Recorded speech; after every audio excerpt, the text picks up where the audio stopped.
I'm Dr. Allan Anderson. I'm a board-certified geriatric psychiatrist. I practice predominantly in treating patients who are older, so I do practice the trade of geriatric psychiatry. What is really revolutionary in the field of managing anxiety and depression is the availability of a test like GeneSight, a pharmacogenomic test that tells us, hey, for this patient, this particular medicine may be the best choice. Depression is common in geriatrics.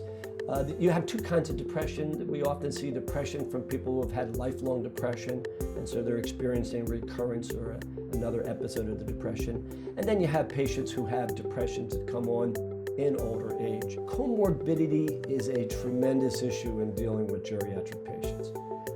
Many of the patients that come to see me for treatment of depression, for example, are on multiple other medicines.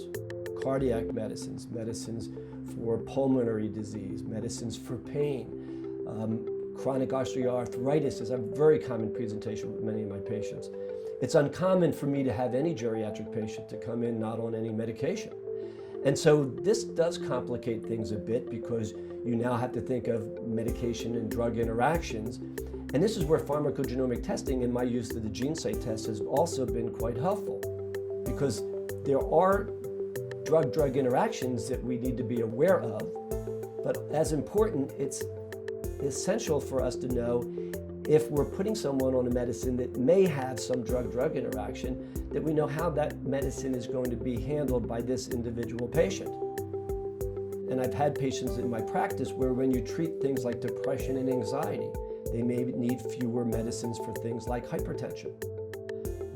They may do better in terms of other medical conditions like pulmonary conditions, and clearly there's a link with people having depression and having more medical related visits, for example, to the ERs, to their doctor's offices. And so by effectively treating depression, while we're not going to treat hypertension totally, we may help patients get off or get on reduced doses of some of the medicines they're on. And I think that's probably most prominent in patients with chronic pain.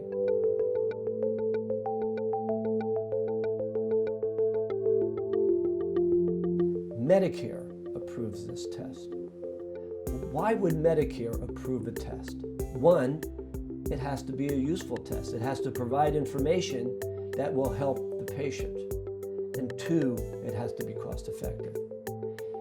If anything these days, the body that governs how Medicare spends its money, CMS, Center for Medicare and Medicaid Services, are very resistant to pay for anything unless there is data that shows that there's an economic advantage.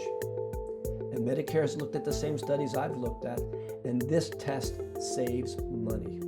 I think that the use of pharmacogenomic testing, such as the GeneSight test, is a great breakthrough in our field of selection of medications for patients. For the first time, we have some real science there.